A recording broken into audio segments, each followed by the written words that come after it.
ओम शांति।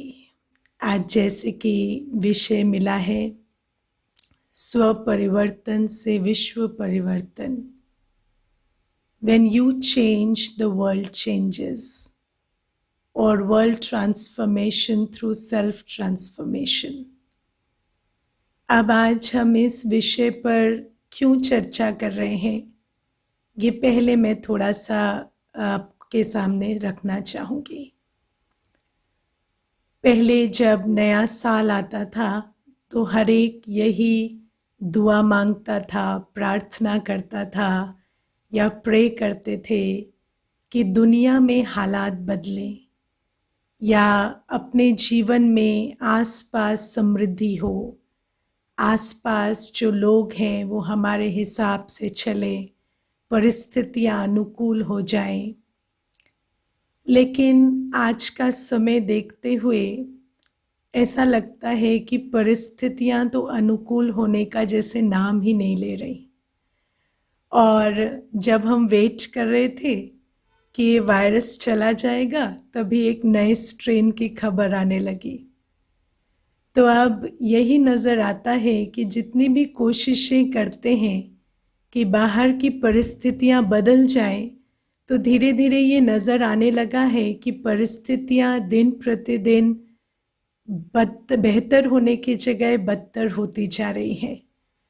तो ऐसे समय पर ये जो परमात्मा का ज्ञान है कि हमारा फोकस होना चाहिए स्व परिवर्तन पर, changing ourselves rather than praying for change in the world. इसका मैसेज मैं समझती हूँ आज बहुत रेलेवेंट भी है और इम्पोर्टेंट भी है। तो जब हम बात करते हैं स्व परिवर्तन की, तो स्व परिवर्तन क्योंकि जैसे कि वंदना बहन जी ने बहुत अच्छे से बताया कि मनुष्य समाज की एक इकाई है। तो कहा जाता है a wall is only as strong as its weakest brick. तो जो दीवार होती है उसकी सबसे कमज़ोर ईंट ही उस दीवार की मजबूती तय करती है। क्योंकि अगर एक भी कमज़ोर ईंट है तो फिर ये नहीं कह सकते कि दीवार स्ट्रॉन्ग है। उस एक ईंट के कारण सारी दीवार ढह सकती है। ऐसे ही ये जो पूरा समाज है, पूरी दुनिया है, इसकी नींव कौन है? हम एक एक आत्माएं जो आज शरीरों में बैठे हैं, है ना। तो हम एक एक सोल, स्पिरिट, हम ही हैं इस समाज की, इस दुनिया की, इस विश्व की इकाई। और जैसी हमारी अवस्था है ऐसी ही दुनिया की अवस्था होने वाली है। तो हम हमेशा, मैं एक कार्टून को याद करती हूँ। मैंने एक बार एक वीडियो देखा था, तो उसमें टीचर एक क्लास से पूछते हैं कि raise your hand, how many of you want change. तो हर एक हाथ उठाते हैं। और फिर नेक्स्ट क्वेश्चन आता है, raise your hand, how many of you want to change. तो फिर कोई भी हाथ नहीं उठाते। तो सबको परिवर्तन चाहिए, पर कोई परिवर्तन होने को राजी नहीं है। तो जब तक हम परिवर्तन नहीं होंगे तो जग परिवर्तन कैसे होगा? क्योंकि एक एक यूनिट से ही तो सारा संसार बन रहा है। तो आज हम बात करेंगे इसीलिए स्व परिवर्तन की, क्योंकि स्व परिवर्तन से विश्व परिवर्तन क्लोजली जुड़ा हुआ है। अब आज जब हम स्व परिवर्तन की बात करते हैं तो शब्द तो बहुत अच्छा है, स्व परिवर्तन, लेकिन वो स्व परिवर्तन का अर्थ क्या है, क्या बदलना है? क्योंकि हमारी मानसिकता, हमारी बिलीफ सिस्टम यही है कि हम में तो कोई प्रॉब्लम है ही नहीं, है ना। तो जिसमें प्रॉब्लम नहीं है वो क्यों बदले? हमारे अंदर तो कोई कमी नहीं है, हमारे अंदर तो कोई कमज़ोरी नहीं है, तो हम क्या बदलें और क्यों बदलें? जिसमें प्रॉब्लम है वो बदले, है ना। तो हमारे अंदर यही संकल्प चलते हैं कि प्रॉब्लम हमारे अंदर है ही नहीं तो बदलें क्यों। तो सबसे पहले हम ये समझें कि क्या हमें बदलने की आवश्यकता है, या क्या हमारे जीवन इस प्रकार से चल रही है कि उसमें कुछ बदलाव किया जा सकता है।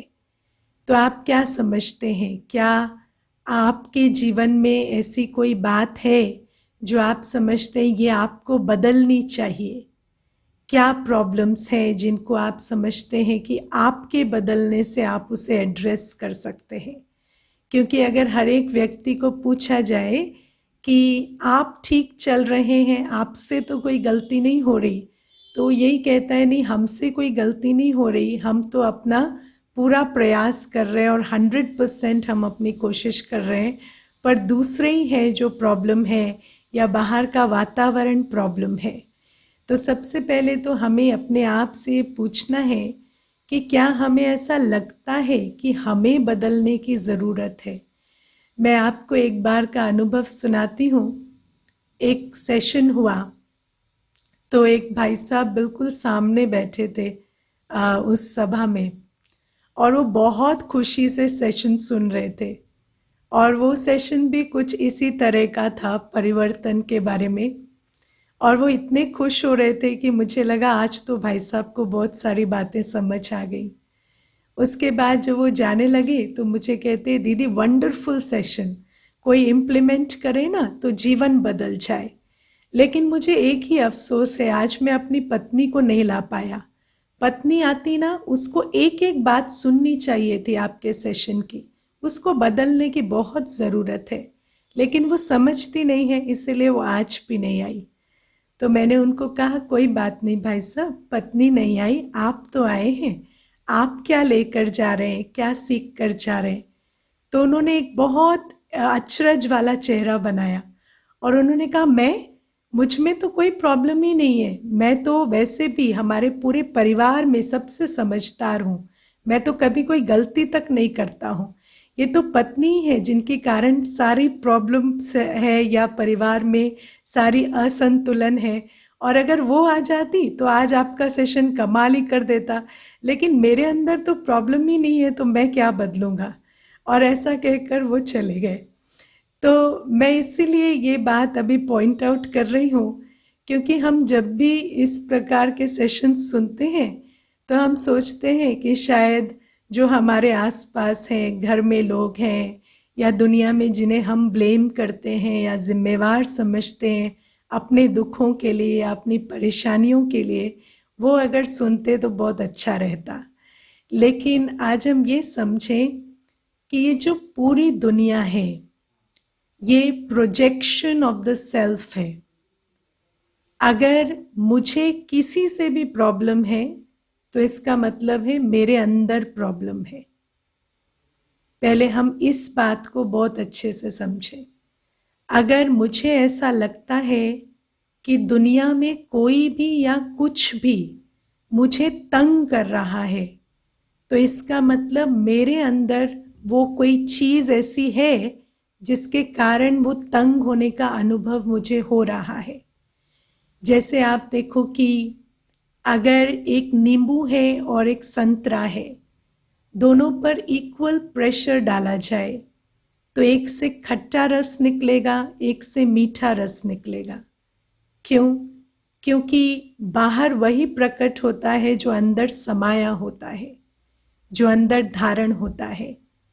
तो यदि मेरे अंदर कोई ऐसी चीज़ नहीं है जो ट्रिगर हो सकती है, तो फिर बाहर की परिस्थिति उसे कैसे ट्रिगर करेगी। तो अगर मेरे अंदर एंगर का संस्कार नहीं है, मेरे अंदर दुखी होने की कैपेसिटी नहीं है, या मेरे अंदर चिंता करने की टेंडेंसी नहीं है, या मेरे अंदर फियर नहीं है, तो फिर बाहर की कोई भी सिचुएशन मेरे अंदर वो ट्रिगर नहीं कर सकती। तो जो बाहर की सिचुएशन है, बाहर में किसी का बिहेवियर है, वो तो सिर्फ एक ट्रिगर पॉइंट है या स्टिमुलस है। लेकिन in the face of that behaviour और stimulus, whatever is getting manifested is what is contained inside me. इसीलिए हमें इस बात को समझना है कि परिवर्तन हमें होने की ज़रूरत है, क्योंकि जब हम कहते हैं इनके कारण मैं दुखी हुई, तो इनके कारण मैं दुखी नहीं हुई, इनके कारण मेरे दुख का संस्कार ट्रिगर हुआ।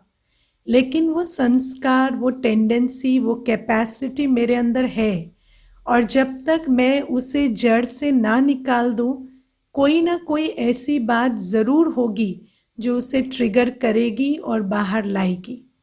तो इसीलिए आज ये व्यक्ति नहीं होगा, कोई और होगा, ये परिस्थिति नहीं होगी, कोई और होगी, लेकिन अगर मेरे अंदर ये टेंडेंसीज हैं तो वो ज़रूर बाहर प्रकट होंगी ही होंगी। तो इसीलिए हमें समझना है कि what we are expressing in the face of situations and behaviors is our own habits and sanskars. It is only getting stimulated by outside, but it is very much present inside even when there is no stimulus outside. तो इसीलिए जब भी कोई चीज़ trigger होती है तो हम ये ना देखें वो क्या कारण है जिसके कारण मुझे ऐसा फील हुआ या महसूस हुआ।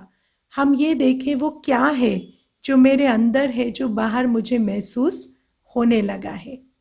तो अगर मैं आपसे पूछूं तो आपके अंदर वो कौन कौन से संस्कार हैं जो इन पिछले 8-10 महीनों में बहुत एविडेंट हुए। जैसे कि प्राइमरीली आप कहें तो भय का संस्कार, हर एक को ऐसा अनुभव हुआ कि एक फियर है अंदर, फियरफुल होने की या वरिड होने की जो टेंडेंसी है वो हमारे सम्मुख आई, और हमारे अंदर के फियर्स और वरीज जो हैं वो बिल्कुल एविडेंट हुए कि हाँ, हमें डर लग रहा है, हमें चिंता हो रही है। या हमारे अंदर इनसिक्योरिटी की जो भावना है वो भी बहुत प्रकट हुई। लेकिन हमें ये समझना होगा ये संस्कार हमारे अंदर ही है।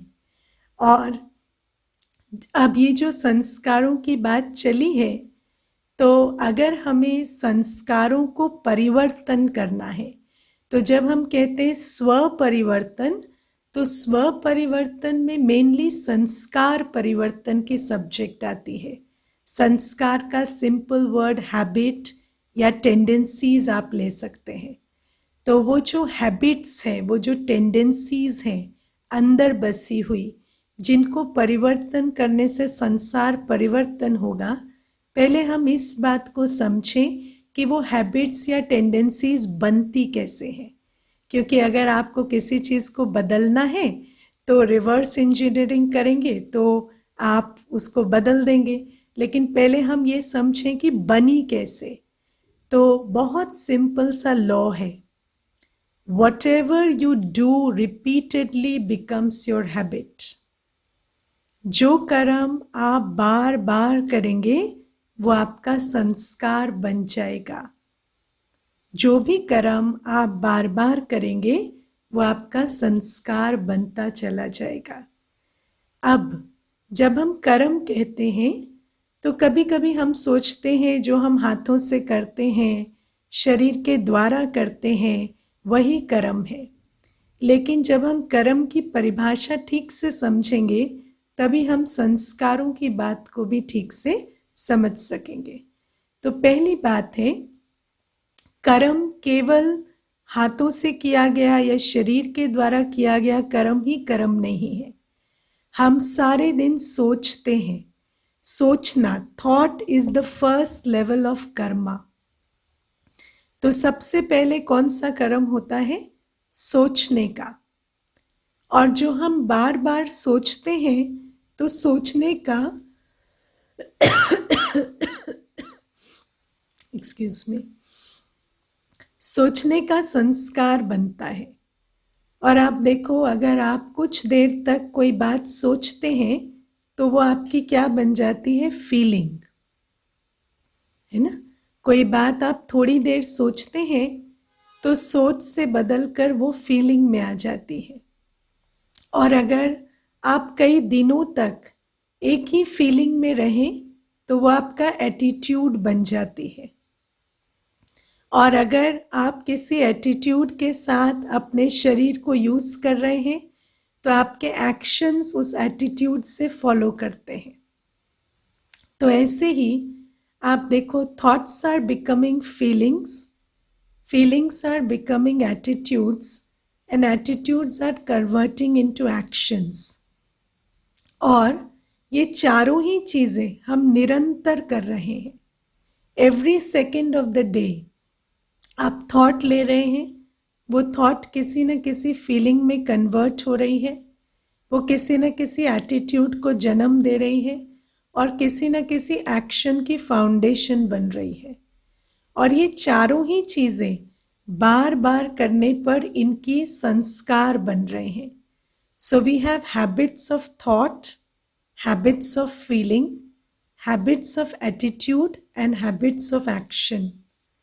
तो ये चारों प्रकार के संस्कार हमारे अंदर हैं, और हम किसी भी सिचुएशन में या किसी भी बिहेवियर के सम्मुख कैसा सोचते हैं, कैसा फील करते हैं, किस एटीट्यूड से उस सिचुएशन या बिहेवियर को देखते हैं, और उस सिचुएशन या बिहेवियर में कैसा बिहेव करते हैं या एक्ट करते हैं, ये चारों ही बातें हमारी टेंडेंसी या संस्कार पर डिपेंड करते हैं। It has got nothing to do with the situation. It has got everything to do with your संस्कार। अब आप सोचेंगे ऐसा कैसे है? वो सिचुएशन पर तो डिपेंड करती है ना कि आप कैसा सोचते हैं, लेकिन वास्तव में देखा जाए तो सिचुएशन का इसमें कोई रोल नहीं होता।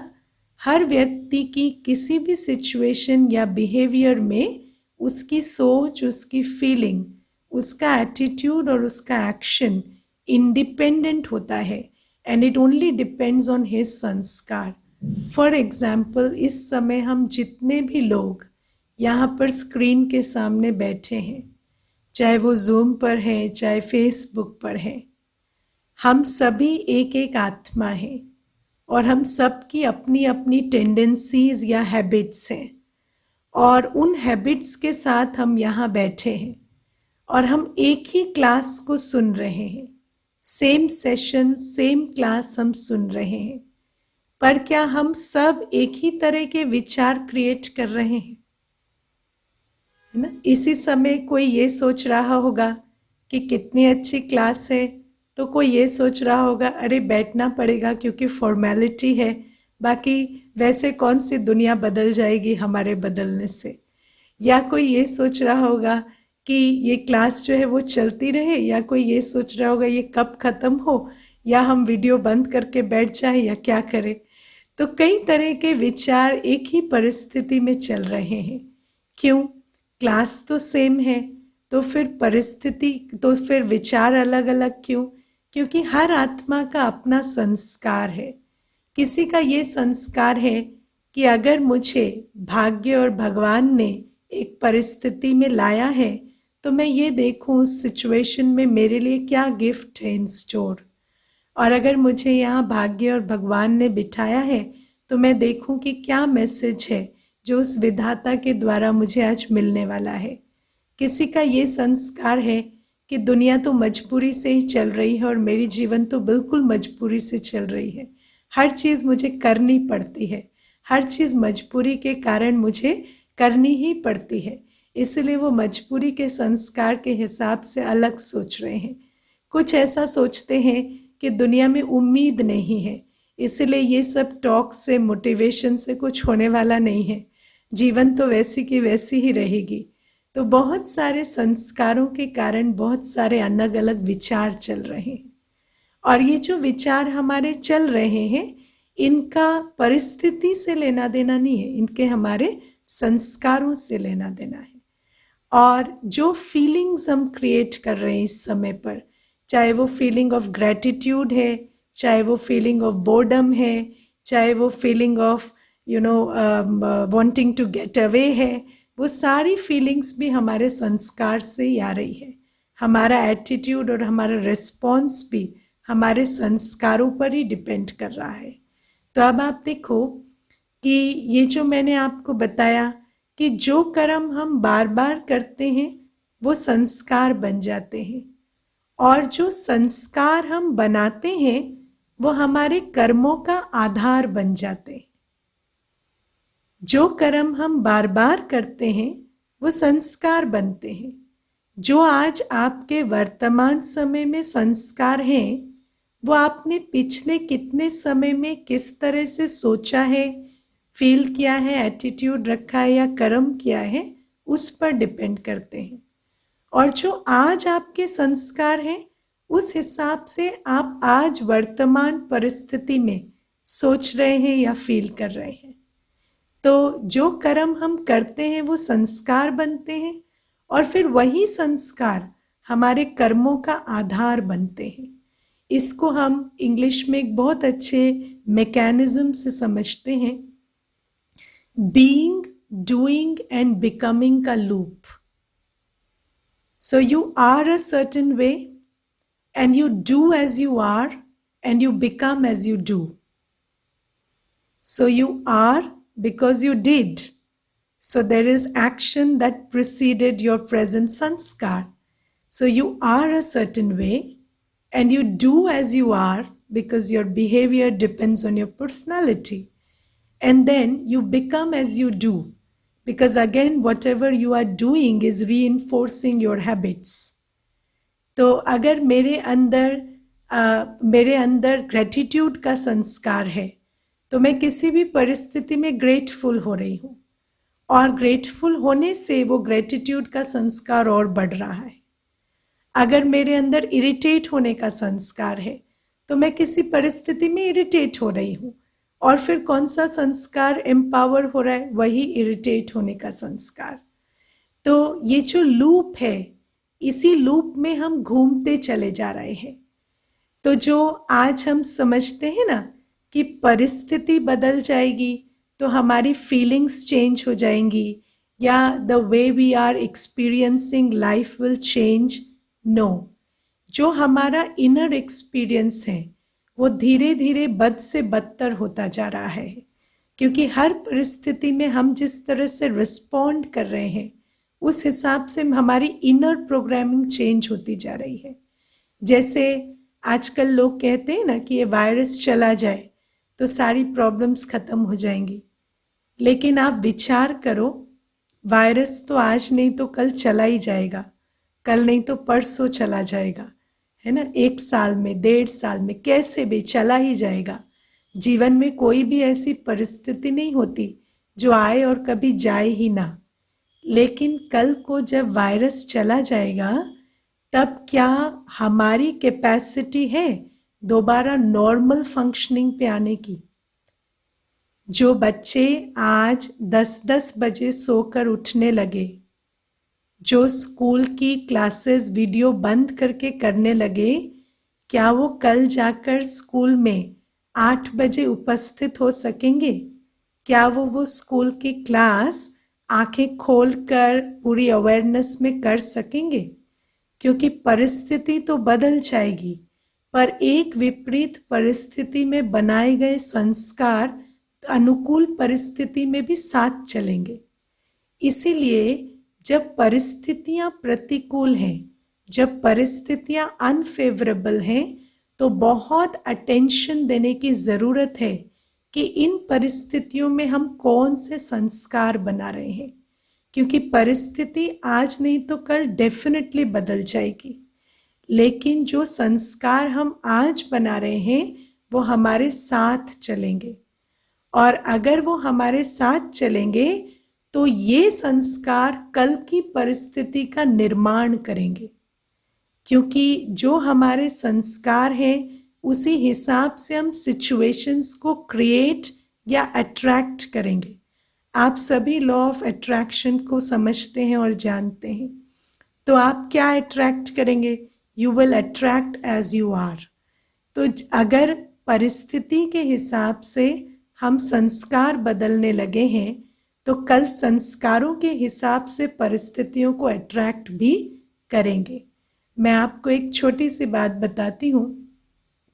एक बहन एक बार मेरे साथ शेयर कर रही थी और कहती कि मेरे पिताजी जो हैं वो बहुत रूड और एग्रेसिव रहे हमेशा। तो क्योंकि वो बहुत एग्रेसिव रहे तो मेरे अंदर बहुत एंग्स्ट और बहुत रिवेंजफुल नेचर मेरी हो गई और मेरे अंदर बहुत कंप्लेंट और इरिटेशन रहती थी सारा सारा दिन। और फिर उस कंप्लेंट और इरिटेशन के साथ मैं रो रो कर भगवान को कहती थी कि भगवान मैं इतनी बुरी बनती जा रही हूँ, I am becoming so aggressive and spiteful because of this association. तो मुझे जब पति मिले, जब मेरी शादी हो, तो ऐसा कोई व्यक्ति मिले जो मेरे पिता जैसा बिल्कुल ना हो। लेकिन जब उसकी शादी हुई तो वो कहती है मेरे हस्बैंड मेरे फादर की डुप्लीकेट कॉपी थे बिल्कुल। उनकी नेचर वही थी जो मेरे फादर की नेचर थी। और फिर वो मुझे कहती दीदी ऐसा क्यों? तो मैंने कहा देखो, फादर एग्रेसिव थे, उनके कारण आप कैसे बन गए? आप भी एग्रेसिव बन गए। वो नेगेटिव थे लेकिन उनके रिस्पॉन्स में आपने भी उसी नेगेटिविटी को धारण किया।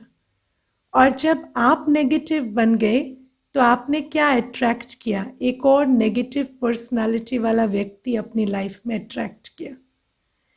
तो इसीलिए हमारे सामने कोई भी है, उसको कॉपी हमें नहीं करना है, क्योंकि उसकी एनर्जी फील्ड उसके संस्कारों से क्रिएट हो रही है। लेकिन अगर उसकी एनर्जी फील्ड के रिस्पॉन्स में हम अपनी एनर्जी फील्ड को भी वैसा ही बना देंगे तो हमारी एनर्जी फील्ड हमारी रियलिटी को अट्रैक्ट करेगी और फिर हमारी रियलिटी भी वैसी ही होगी जैसी उस व्यक्ति की रियलिटी है। इसीलिए हमें इन बातों का बहुत बहुत ध्यान रखना है कि सिचुएशंस चाहे कैसी भी हैं, हमारे आसपास के लोग कैसे भी हैं, हमें किस चीज़ पर अटेंशन देना है।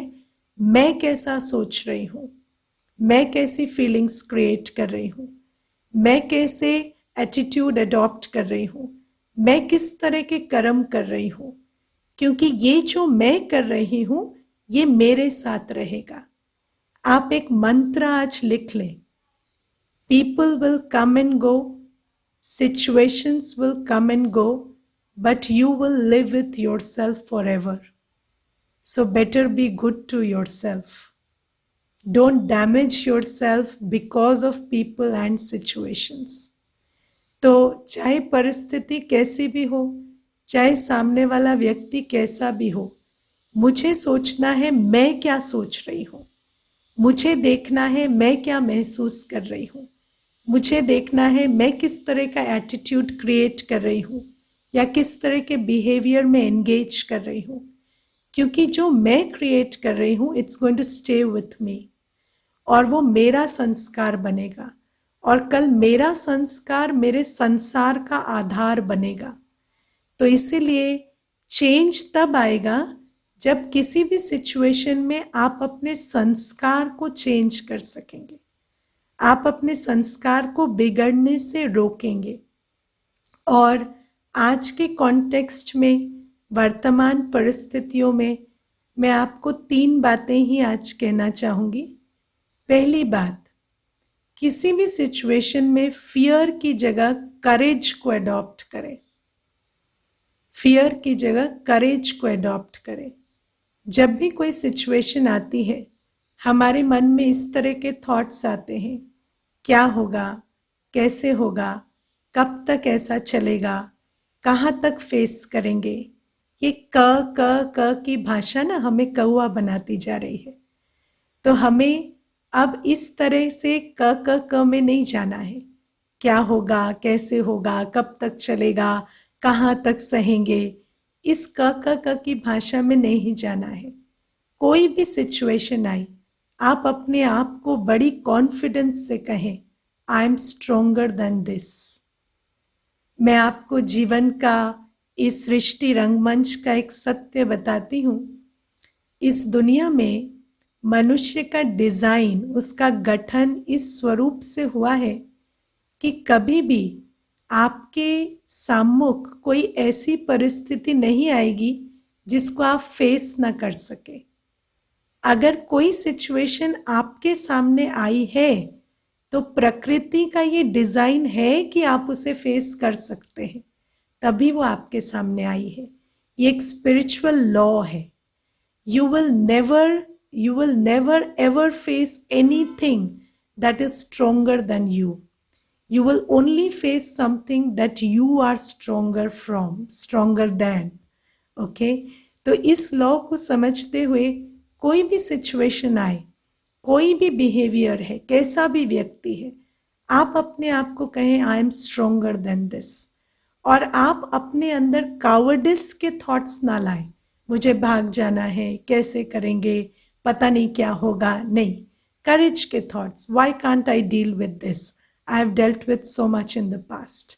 तो कोई भी सिचुएशन आ जाए, I can do better than the situation, I am stronger then this. तो ये एक परिवर्तन हमें अपने विचारों में या थॉट प्रोसेस में लाना है। दूसरा परिवर्तन, सम्मान मांगने की जगह स्वमान में रहना सीखें। कोई आपका सम्मान करे या ना करे, आप अपना सम्मान करना ना छोड़ें। परमात्मा ने हमें स्वमान का ज्ञान दिया है। स्वमान means seating yourself in your self honour. कोई आपका अपमान करे, आप उसे ना रोकें, क्योंकि everyone is entitled to their opinion and everyone has a right to their behavior. लेकिन आप अपने आप को अपनी स्वमान की सीट से न उतरने दें। कोई आपको कहता है कि आप तो दिन भर कुछ नहीं करते, तो आप अपने आप को कहें नहीं, मैं बहुत कुछ करती हूँ, अगर उनको नहीं समझ में आता इट इज़ ओके, है ना। और अगर आपको कोई कहता है you are not good enough, आप अपने आप को कहें yes I am very good, and if that person can't see it, it is his problem not mine, और हर प्रॉब्लम नॉट माइन। तो इस बात को हमें समझना है, किसी के कहने से हम अपने अंदर ये कमेंट्री ना चलाएं कि I am not good enough, मेरे में प्रॉब्लम है, मेरे में क्या कमी है। मैं कई बार इस तरह के शब्द, क्योंकि आप खास महिलाओं के क्षेत्र में भी बहुत काम करते हैं और वैसे भी आम दुनिया में भी ये शब्द हम बहुत सुनते हैं कि मैंने इतना किया, फिर भी वो मुझे ऐसे कहते हैं, क्या मेरे करने में कुछ कमी हो गई। तो मैं कहती हूँ कि क्या ज़रूरी है कि आपके करने में कमी हो तभी वो ऐसा कहें। आप उनके जजमेंट को इतना क्यों ट्रस्ट करते हैं कि अगर वो कह रहे हैं तो ज़रूर आप में कोई कमी होगी। नहीं, उनके जजमेंट में कमी है। तो इस बात को हमें पक्का करना है कि कोई हमारे को कैसा भी टैग दे, कोई कहे कि आपके पास आज जॉब नहीं है तो आप गुड फॉर नथिंग हैं, तो वो उनका ओपिनियन है, लेकिन आपको पता है कि मार्केट की हालत ठीक नहीं है, इसीलिए आज मेरे पास जॉब नहीं है। तो आप अपने बारे में जानते हैं उसको डाइल्यूट ना होने दें, उस पर शक ना क्रिएट करें क्योंकि कोई और उस बात को नहीं समझ रहा। क्योंकि मैंने यही देखा है कि दूसरों को समझाने की कोशिश में हम अपने बारे में अपना सच ही भूलते जा रहे हैं, और फिर हमें क्लास में आना पड़ता है याद दिलाने के लिए कि हमें अपना सच मालूम था है ना। तो हम दूसरों को समझाने इतना ना जाएं कि हम यही भूल जाएं कि हम अपने बारे में क्या जानते हैं। तो हम अपने बारे में जो जानते हैं उस पर हम टिके रहें, अड़े रहें, और हमें किसी दूसरे का सर्टिफिकेट या किसी दूसरे का अप्रूवल नहीं चाहिए। अगर वो चाहते हैं कि वो अपना ओपिनियन रिजर्व करे तो let them do that, they are welcome to their opinion. लेकिन आप अपने बारे में अपना ओपिनियन बहुत स्ट्रॉन्ग रखें, क्योंकि जो आप अपने बारे में सोचेंगे वो कल कहीं ना कहीं दूसरे को कन्वे ज़रूर होगा। लेकिन अगर दूसरों के कहने से आप अपने ही बारे में गलत सोचना शुरू कर देंगे तो फिर आपकी अपनी एनर्जी फील्ड कल दूसरों को यही इंडिकेशन देगी कि जो वो कह रहे थे वो सच्ची तो था, क्योंकि आज आप वही एनर्जी तो रेडिएट कर रहे हैं। तो सम्मान मांगने की जगह स्वमान में रहें, और जब आप स्वमान में रहते हैं तो आप सम्मान देते हैं,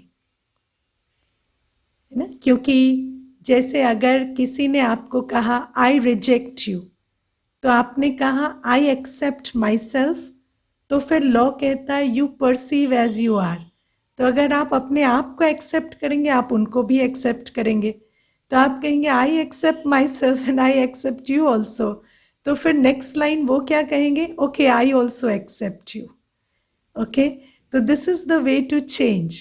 कोई कहता है आई रिजेक्ट यू, आप कहें I accept my self, and then you say yes I accept you also, and then they say yes I also accept you.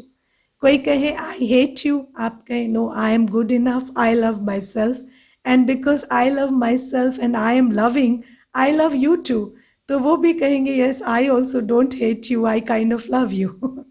तो ये जो परिवर्तन की नींव है वो कहाँ से शुरू होती है?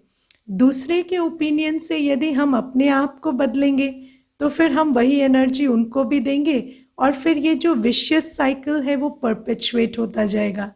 लेकिन यदि उनके ओपिनियन में के फेस में हम अपने आप को स्टेडी रखें तो हम ऑपोजिट एनर्जी रेडिएट करेंगे और फिर वो परिवर्तन होंगे। तो ये है परिवर्तन की लहर लाना।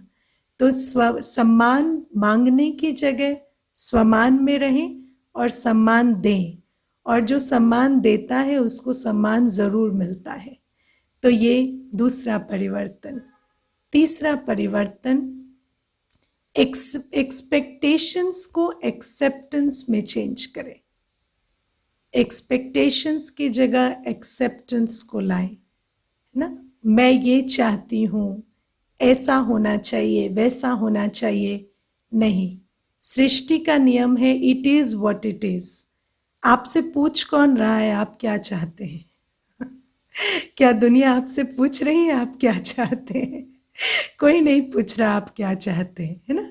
तो इसीलिए बार बार मैं ये चाहता हूँ, मैं वो चाहता हूँ, मैं ये नहीं चाहता, मैं वो नहीं चाहता, इस भाषा को छोड़ दें। आप देखें कि क्या सर्व हो रहा है, and what you are served is what you deserve.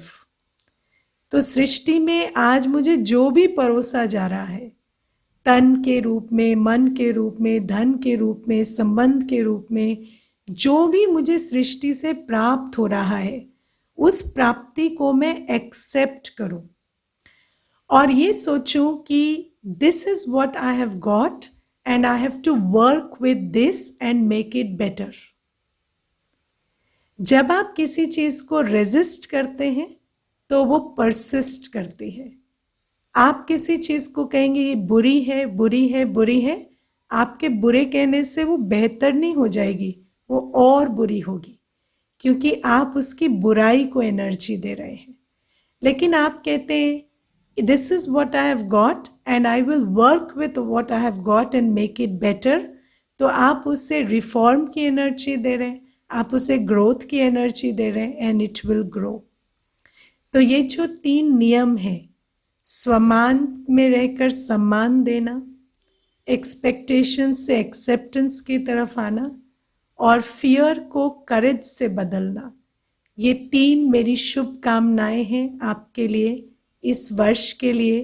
ये 3 परिवर्तन आप ज़रूर अपने अंदर लाएं, और जो भी परिवर्तन आप समझते हैं कि आप अपने थॉट्स में, फीलिंग्स में, या एटीट्यूड के प्रोसेस या एक्शंस में ला सकते हैं, वो आप ज़रूर लाएं, क्योंकि आने वाली सृष्टि वैसी होगी जैसे हम सब उसे मिलकर बनाएंगे। तो मैं सिर्फ इस नए साल की नहीं, आने वाली सृष्टि की भी आपको बधाई देती हूँ, क्योंकि मुझे बहुत भरोसा है कि हम सब आज बैठे हैं और ये सुंदर निर्णय ले रहे हैं कि हम स्व परिवर्तन से विश्व परिवर्तन करेंगे। तो डेफिनेटली हर सेकंड, आने वाला हर सेकंड परिवर्तन की दिशा में होगा, और बहुत जल्दी हम ही विश्व परिवर्तन की नींव डालेंगे। ओम शांति।